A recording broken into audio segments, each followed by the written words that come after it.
what we're going to punch a hole through today is the fact that every single human being has a disgusting, ugly, self-destructive habit that nobody is talking about. One of the biggest reasons why you're unhappy is because deep down you know what you want. Self-doubt is a habit. It's a behavior, a thinking pattern that you repeat over and over, and then it becomes automated. This goes so down to the core of what's not working and what you can easily flip and change. Stop telling yourself it'll never happen for you. If you had more confidence, how would your business and life change for the better? We're going to prove to you using science that we can hit the reset button on your mind and get rid of that garbage you're dragging around. We can talk about change all you want, but I'm the kind of person that's about real advice for real people, and that's going to require some real action. One of the biggest reasons why you're unhappy is because deep down you know what you want, but you won't allow yourself to have it. And I want to break this down for you because after coaching millions of people for the last decade, this is a fundamental issue for each and every one of us. So as you go about your life and you scroll through social media, you will inevitably bump into images or people who have the things that you'd like to have, or they're doing the things that you've always dreamt of doing. And instead of using that moment to inspire you to take action, to either learn about the thing you want to be doing, to do the work to get the things that you want, you're capable of doing those things. But instead of taking action, you make a fatal mistake. We all do this, by the way. You stop and you consider the thing that you want or the thing that you want to do, and then you tell yourself, it'll never happen for me. Right there, you just killed your inspiration, you killed your dream, you killed your goal, you invalidated yourself, you invalidated your desires, you pounded yourself down in the ground and basically said you're not worthy of that thing.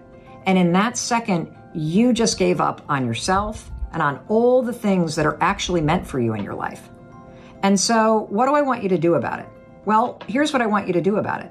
I want you to understand that you get to want those things, and you also can have them, but it's going to require action. And so the next time you find yourself going about your life and you feel that pang inside of you where you're like, gosh, I'd love to have that kind of car, or I'd love to have that kind of house, or I'd love to have that kind of health or mindset. Note it, and then remind yourself of a simple truth.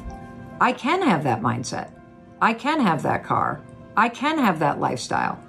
I just have to be willing to put in the work. It's that simple. Stop telling yourself it'll never happen for you. Because the reason why it's not happening is because you keep telling yourself it won't.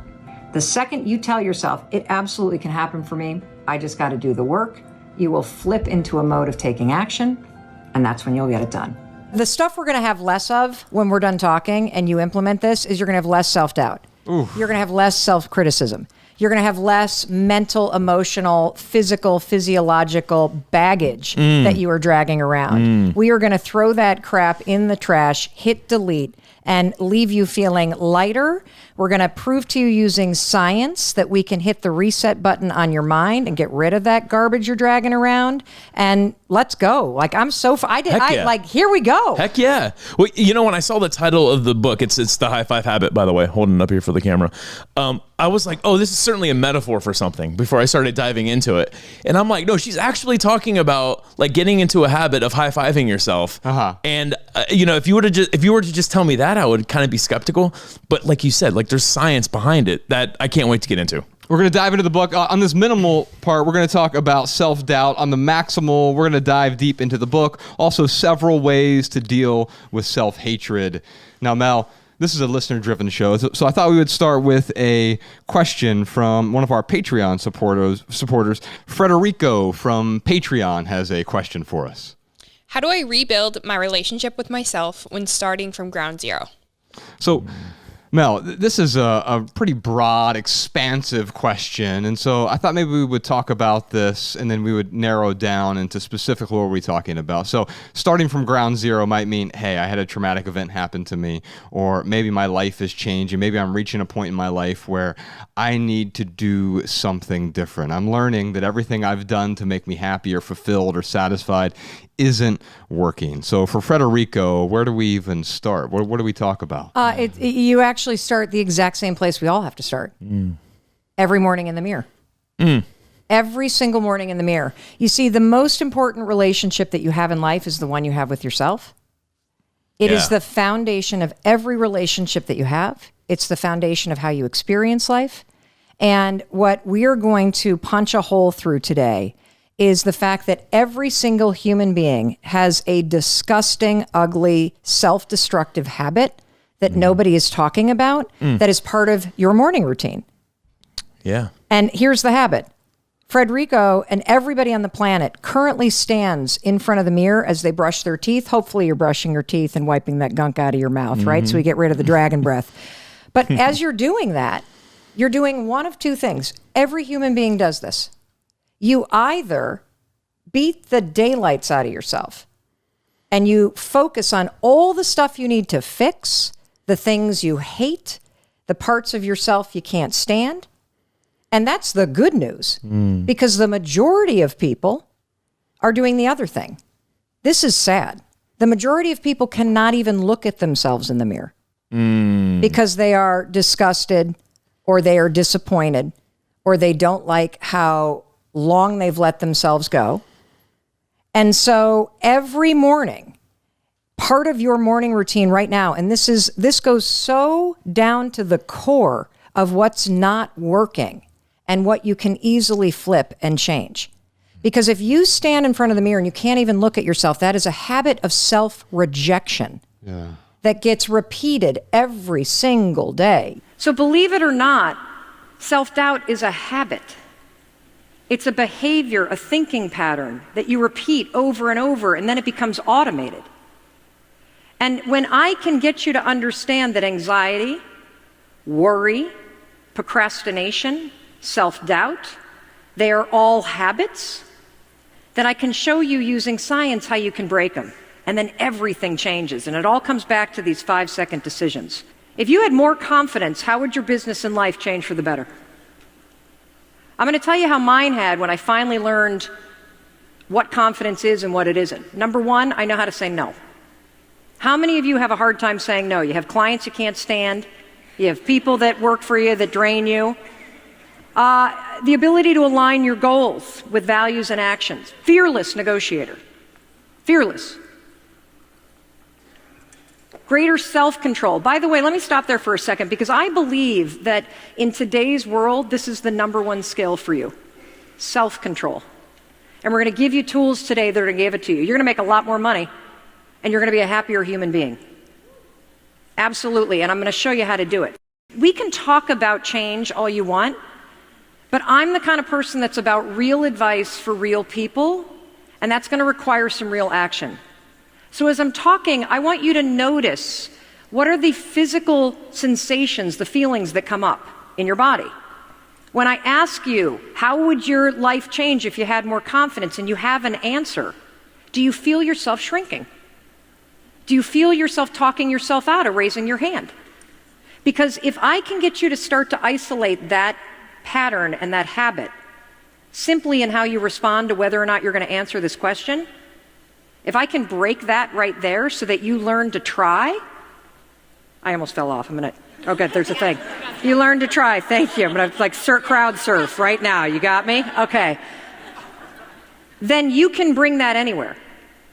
I'm into experiential learning because, I got dyslexia, I'm ADD, it's really hard for me to read and retain. So if I feel it, if I have to do it, then it sticks. So let's talk about the myths and the truths about confidence, okay? Number one, confidence is a personality trait. Total baloney. Total baloney. Lots of extroverted people that are really bossy and annoying like I used to be, although I might still be a little annoying, but really insecure. really insecure. There's a lot of introverted folks that feel uncomfortable putting themselves out there, but they really believe in what they're saying. So confidence is not a personality trait. Confidence is fixed. That's not true. You could be the most confident person in the world, and the person that you love leaves you. That's going to rock confidence. You could be a really great business person and then make a really bad decision and blow it all. That's going to rock you. Number 3, the confidence starts with belief. This is where I go against so many other people. I actually believe that this is not true. I think that thinking positive thoughts will certainly make you feel better in the moment, but it's not going to create change that you want. That you can be a negative, frustrated, depressed, anxiety-ridden son of a gun, and you can still take action. And that taking action is key. You see, here's the truth about confidence. First of all, it's not a skill, it's a trait. And that's good news. It's not a trait. Oh, it's a skill, it's not a trait. See, dyslexia on full display. I was not lying about that. Confidence is a skill, it's not a trait. Confidence is situational. So there are areas of your life where you are confident, and then there are areas of your life where you have a ton of doubt. And here's the most important one. Confidence begins with action. Now, this is not something that I made up, and in a second I'm going to show you the science. I want you to write this quote down. If you have a problem that can be solved with action, you don't have a problem. So a lot of us talk about the problems that we have, but they're actually not problems. We're stuck in one of the traps of self-doubt. And that's what we're going to be talking about in just a second. But first, I want to show you how you build confidence. And let's look at the research, because there's really, really strong research on this. If you want more information on this, just Google the confidence competency loop. The confidence competency loop. Let me show you what this is. So basically, if you try something, he's either going to succeed or he's going to survive. Now, what happens if you survive it? Like you really blow it, but you survive it. Well, you learn something. And then when you learn something, what are you doing? You're building skills. And when you're building skills at something, what are you gaining? Competency. All competency means is that by learning something over and over and over again, you have to do less thinking about it. So you don't have time to get anxious. Just like me in the bed. I had time to lay there, so I was thinking about all my problems. The more you do something, the more that you try, the more you build skill and competency, and that is where confidence comes. So I want you to walk out of here not only with the 5, 4, 3, 2, 1. Catch yourself when you feel yourself shrinking. Catch yourself when you feel yourself editing yourself or silencing yourself. I also want you to walk out of here with a brand new definition of confidence, which I'm going to give to you in a second. Because check this out. All of us are going to feel failure. Let me show you what happens when you are afraid of failing, when you're fearing it. First of all, you're going to start thinking, aren't you? Ooh, I don't know if I want to give a speech. I might be really bad at it. And then I don't know what I want to talk about. And I'm not really sure. Am I ready? Am I not ready? Should I wear the tennis shoes? Should I wear the heels? Should I not do this? Should I do this? And then, of course, as you think, you're going to start to doubt yourself. And this becomes this loop. This is what researchers call a habit loop. We're going to get more into this. This is a chunk of behavior that gets encoded in this part of your brain. You see, you're not a doubter. You have a habit of doing it. The same is true, by the way, when you feel nervous. You start overthinking. The same is true when you start feeling insecure. The same is true when you feel like a fake. The same is true when you start to get overwhelmed. The same is true when you start to fear rejection. All of those things, normal. It's normal to be afraid of being rejected. It sucks. It's normal to feel nervous. These feelings are normal. Acting nervous is a choice. There's only one way to break a habit loop. You have to insert a different behavior. Pretty neat, huh? See, we spend way too much time with the red arrows. I got to be fearless. I can't ever worry. It's terrible to feel like a fake. No, it's not. It's normal. In fact, you're going to. When you first relaunch your eco-adventure company, you're going to feel like a fake. That is normal. Acting like one is a choice.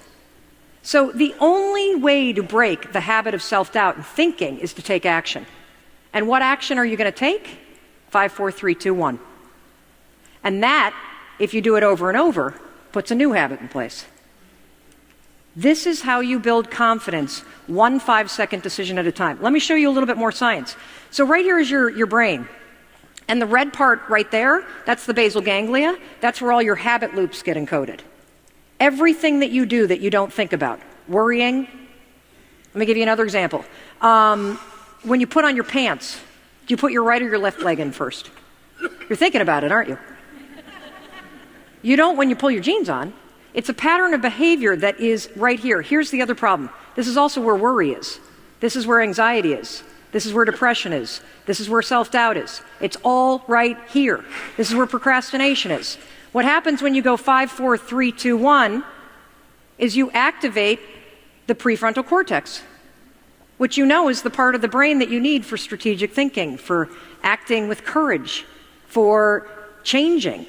So the truth is, in 5 seconds, you can change anything, and that changes everything. And I want you to understand that to feel more confident about the things that you want to do in your next chapter, it begins with being willing to try.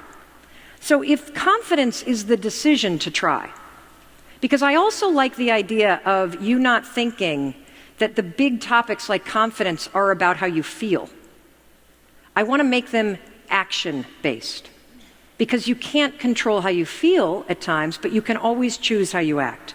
So if confidence is the decision to try, here's the definition of self-doubt. It's the decision not to. Hey, it's Mel. Thank you so much for being here. If you enjoyed that video, by God, please subscribe, because I don't want you to miss a thing. Thank you so much for being here. We've got so much amazing stuff coming. Thank you so much for sending this stuff to your friends and your family. I love you. We create these videos for you, so make sure you subscribe. Mwah.